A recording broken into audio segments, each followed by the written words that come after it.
So Northern Powerhouse Rail and HS2-ish are in the news again, and I thought, well, who can we get to talk about this? Well, let's go to the smartest transport expert I know. That's Michael Dnes, friend of the pod, previous guest, now returning champion, back again on the newly rechristened YIMBY pod. Michael, this announcement, it sounds really significant. It sounds like Northern Powerhouse Rail, this scheme we've talked about endlessly on the show, is finally actually happening again, maybe, hopefully. Should I be optimistic this time? Well, fingers crossed, I think you can be this time, yes. And I'd love to be back, by the way. Terrified to be back now you've got the camera switched on, but hopefully I'll survive. No, so the government's just announced that it's going to be pushing ahead with a new vision of Northern Powerhouse Rail, which it's divided into three exciting phases. First phase, improving electrifying railways in Yorkshire and doing some improvements to stations. There's a line is in the northeast called the Lemside Line, which goes up to Newcastle and was stolen in the early 2000s, so they're going to put it back, which is quite fun. I do literally mean stolen. Somebody lifted all the metal and took it away. Oh my God. Yeah, I know. And then going on into creating a Liverpool to Manchester railway sometime in the 2030s. And then after that, doing a connection across the Pennines between Sheffield and or Leeds and Manchester to go and create that full vision of a Northern Powerhouse Rail that was articulated all those years ago. So that really does seem like, as far as I can tell, the full thing, because I know before the announcement came, there was a lot of speculation that maybe they were going to call something else Northern Powerhouse Rail and not really be the full, expensive £45 billion thing, because it does involve, like, for example, like you say, building this new railway between Manchester Airport and Liverpool and stuff. Sounds quite expensive, and digging a new tunnel from Manchester Airport into Manchester Piccadilly. So this is the full thing they're actually doing? Not quite. So there's, I'm afraid not, sorry. But equally, it's not totally a consolation prize either. I mean, the big plan for Northern Powerhouse Rail, as we set out about 10 years ago, was something that was going to be providing spectacularly high-speed journeys from Newcastle to York to Hull to Sheffield to Leeds to Manchester to Liverpool and beyond. It was really the sense of a whole regional rail network. This isn't that thing. This is much more a series of discrete and individual projects that are meant to be adding towards the idea of greater connectivity in the north of England, but it's not that kind of grand transformational vision that was once there.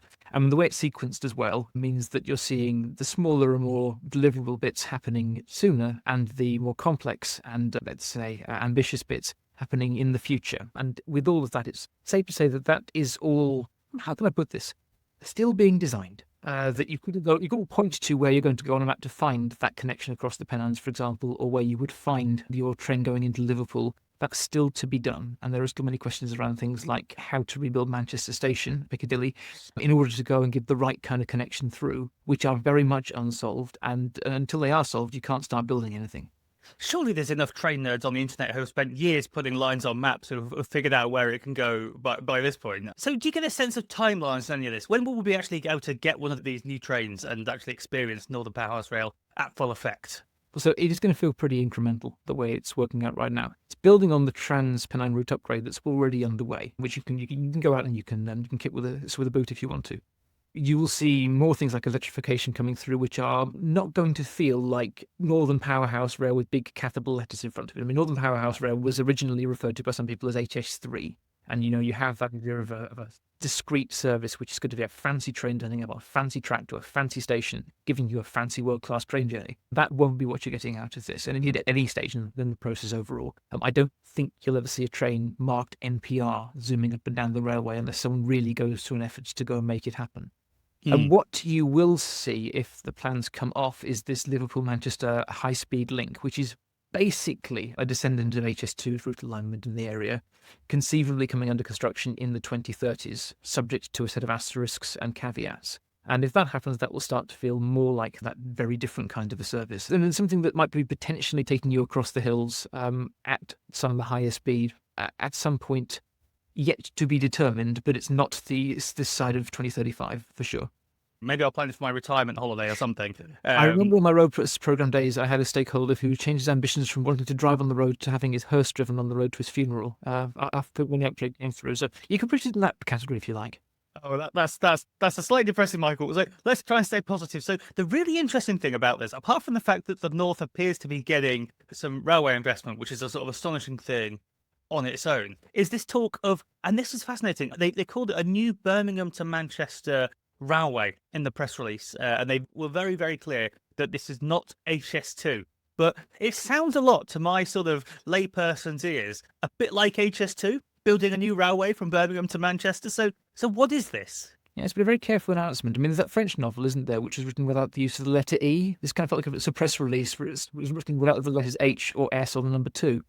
What you're seeing at the moment, however, is definitely the route alignment that was once known as HS2, so kind of like Prince, I guess. We need to have a symbol for it. This government had laid out plans for doing this in legislation some time ago, and it has a lot of land associated with that. The stuff that's happening right now is trying to capture that work that was done, partly because the business case for the Northern Powerhouse Rail, especially the expensive bits of it, really does hinge on being able to bring in some kind of a London connection as well. You can't just go and build a business case for £45 billion worth of railway around Manchester and Liverpool and similar if you aren't also going to go and find some way of getting that demand down to London as well. And this is the way in which that happens. If you go back to various plans that have been offered since the collapse of the northern leg of HS2, for example, the two mayors plan the Burnham and Andy Street came up with, that created a plan for it's what we call it, I think, a Cheshire connection and a Staffordshire connection, which just happened to be exactly the same line that had already been set out in law. Funny that. And similarly here, you have exactly the same line as laid out in law, funny that, and you will see more of that coming through in the legislation to build NPR, because the legislation for creating Northern Powerhouse Rail is using the same HS2 legislation that was at least in and around Manchester and Liverpool. So it is able to go and create the alignments that will be necessary to deliver this newer and notionally more higher priority project. And the crucial connection, the thing that they both share, is this tunnel from Manchester Airport, or this link from Manchester Airport into Manchester Piccadilly, I guess. That's the bit we need to pay for. And particularly Manchester Piccadilly Station, which is kind of like the keystone in the arch for both systems. H2 if it had reached up to Manchester, and also Northern Powerhouse Rail. And this is indeed one of the deepest problems within it, because that station is ungodly expensive. We're talking about £10 billion, I think. It's easy to get lost with billions of pounds. I believe I'm right in saying that's the most expensive station on Earth by a factor of about 5, based on current practice. Yeah, which itself is into a whole rabbit hole of questions about how has that happened, particularly since it's about the same size as Old Oak Common Station, which in London is costing about a fifth that much. Do we know why it's going to be so expensive? I'm sure somebody does. I'm afraid I don't know the answer. And I know that people have asked the question many times because it does seem very, very strange. I did have a little experience on tunnelling around Manchester because in one of my old roles, we were looking at one point of burying the M60 to the north of Manchester. For those of you who don't know, the M60 is both the Ring Road around Manchester and also the main east-west route across the north of England. And that stretch of road where they come together is just really terrible. And we looked at the possibility of finding another way for traffic to go. You had to go underground. And then we looked at tunnelling it, and the short answer was you probably don't want to build a big tunnel here because underground is a bit hard to work with in old colliery areas. And in Manchester, obviously, they ran the Industrial Revolution on the coal they pulled out of the ground there. We discovered that if we did a big tunnel boring machine through that ground, there was quite a high risk of the tunnel boring machine just falling into an old mine shaft and disappearing from view. At which point we stopped the project, I'm reassured to say. But a great setup for a Thunderbirds episode, I always thought, but I didn't really want it on my career rap sheet. And it could be something similar here, is my personal guess, but I want to stress that's not science. That's just one person offering a guess based on a little bit of education. So, Michael, we know that NPR is going to take 2030s or something like that. How long will it be, dare I ask, until I can actually ride HS2 all the way to Manchester? Will that ever be possible? Well, the weird thing is that's already in the plan. You don't actually need the new railway for that one. People, I think, underappreciate that the trains on HS2 run on both the high-speed railway and on the conventional network, and there's a junction at a place called Handsacre, which is designed to allow HS2 trains to get onto the West Coast Main Line before you get to Stoke, and that will go up to Manchester. I used to run the team that was coming up with the service plan for HS2 for a brief period. And we were expecting to have trains into Manchester. They just wouldn't feel half as fancy as the ones into Birmingham for the period when you were waiting for the extra track to show up. The question whether you can get to that fast train that's going to go and get you there in sort of that very high quality service, that might take a while. There's no date for what's been put down as this new railway from Birmingham to Manchester. Even if it is on the same alignment as HS2, it could be a very, very long time before it gets built. The value right now is in having the notional commitments to it, and government doesn't seem in any hurry to promise a date for when this thing would actually get built. But that said, the fact is that if they built their Liverpool to Manchester railway line, which is the hard bit of going and doing HS2 up in the northwest, and they've already built phase 1 down to London, it would feel a bit mad not to connect the two up at some point. There will be a pretty strong feeling of logic for getting that done. It is a very congested stretch of line on the West Coast Main Line around there. It's probably the worst patch on the rail network once HS2 is complete. You'd expect that to be the sort of thing that's going to have quite a strong push for action, even if it's going to feel like it's going back into a place where no one has any happy memories from a transport delivery point of view. So, Michael, you've got a claim to fame with this whole NPR HS2 revival, in that you saw it coming. You wrote a blog post not so long ago, basically predicting that this might happen, or you wrote a blog post more recently saying you should have said more loudly, this looks like it's all going to happen. So, what tipped you off? Well, so sometimes when the government's planning to do, the silences can tell you about as much as the words. And on this particular case, there were two big silences, or two big spaces they'd left themselves, which seemed awfully suspicious, given what officially the policy position was. First off, there's a lot of land disposal going on around the council legs of HS2. Government bought up lots of stuff in advance of legislation, because if you are trying to sell your house and someone said, we're probably going to put a high-speed railway through here, but the law hasn't landed yet, you can't sell your house. So government very reasonably starts to buy stuff up in advance of need. If you then cancel it, you have to hand it back. And there are some rules about how that works called trickle down, which are very specific in how they operate and how the process is meant to work. So when you don't need it, you're meant to hand it back. Back shortly after this government came to power, they announced they were giving back half the land, all the stuff to do with the HS2 East leg, but they were totally silent about the Western leg, which obviously tells you something. And just to be clear, by Eastern leg, we mean the long dead HS2 stem, which would have gone from Birmingham up to Leeds. It would have been like HS2 originally was planned as like a big Y shape. And then, God, years ago now, they decided to kill the Leeds leg, kill what would have been a station between Nottingham and Derbyshire through the East Midlands. And that's still not going to happen, I guess. But that gave us a hint of what was going to happen here with the Manchester leg. Yes. I mean, although I love that Eastern leg. I could talk about that all day if you wanted me to. Nottinghamian speaking here. So the other thing was that at the spending review, government announced that it was spending a given sum of money on HS2 south of Birmingham. Which is weird, because there isn't an HS2 north of Birmingham as far as government is concerned, and it's a bit of a marker that some money was going to be spent on something that would look a lot like HS2 in this space. And indeed, that seems to be what's now turned out here. The only thing that I regret for not having predicted accurately was how long it would take to go and disclose this, because government was saying they would be doing it in about July, and it's not July anymore, as I can tell driving the house off my car this morning. I remember for the past 6 months, every time there was a major government thing happening, like party conference or something, I was thinking, surely this is it. Because Rachel Reeves teased the fact they were going to do something NPR related back last summer. And then ever since, it's been like, is this the time? Is this the time? And now it's just come out randomly on, a Tuesday or a Wednesday in January. I don't think it's so random. So actually, this one you can credit The Independent for. They, back in November, on a front page, pointing out that all the legal powers around the land ownership for HS2 Phase 2A were going to expire in February unless something was done. We're in January now. February is still a few weeks away. I would not be surprised, obviously I don't have any inside intel on this, if that were solved over the next couple of weeks and the legal powers that were there were somehow able to assist into the future, to go and guard this route for future development at an unspecified point in the future.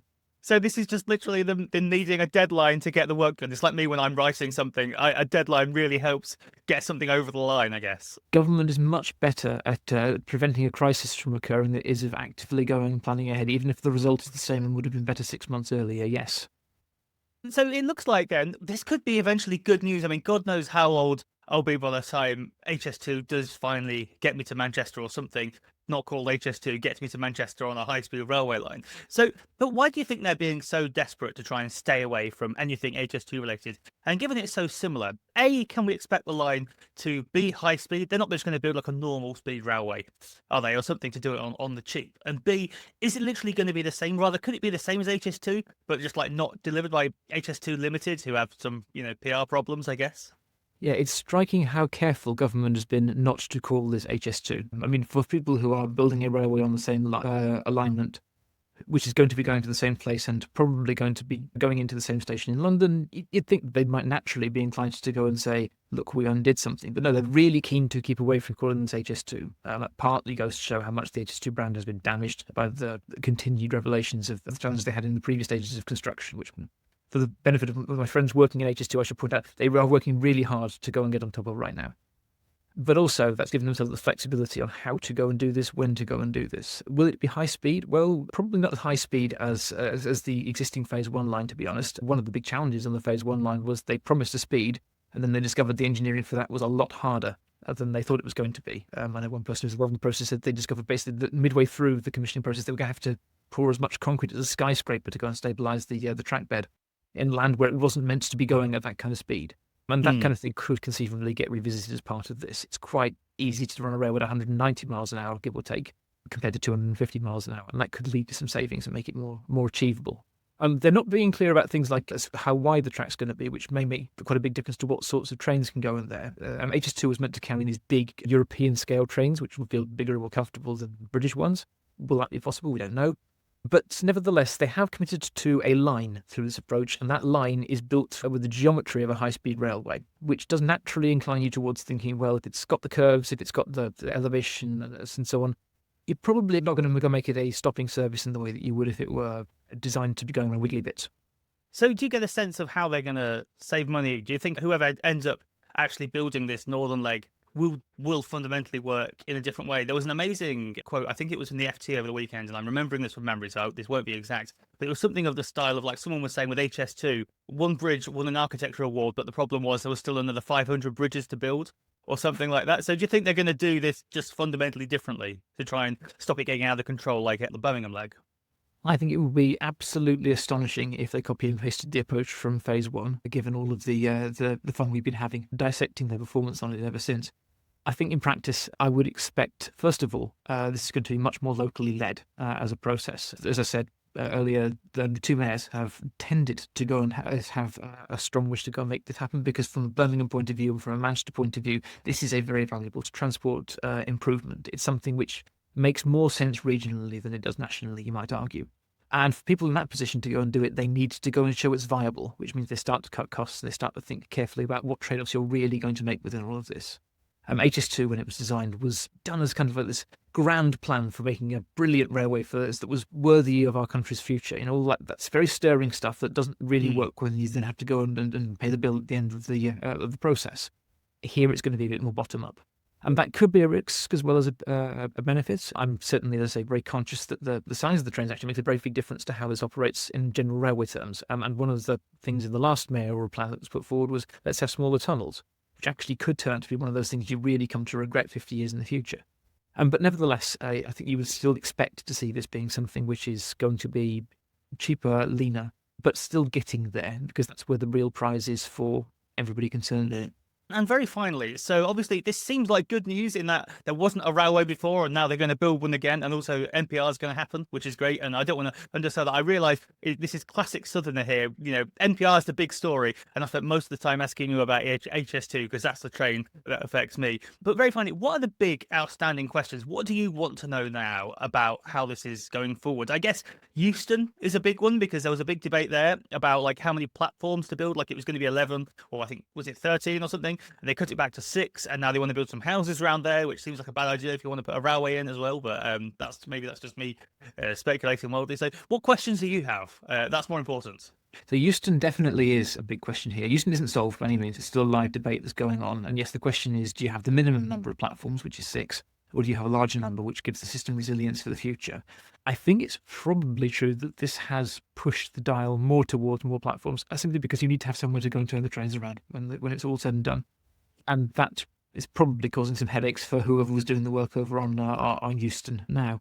But other questions as well. There is the question when it's going to start. We don't know when the start date and this is going to be, and that may sound like it's not really a problem. It is a problem if you live on that route. It is a problem if you are going to go and invest money near that route. Manchester Airport, for example, have a big development not too far from the line, which was going to be called Airport City. I think it's now some kind of a science camp, it's described as. But the principle of it was next to the HS2 station, and that was definitely a selling point. When is that going to happen? How can you make it work? What will MAG be able to go and do to make its investment pay off? These are questions lots of people will be asking in places like Crewe and similar.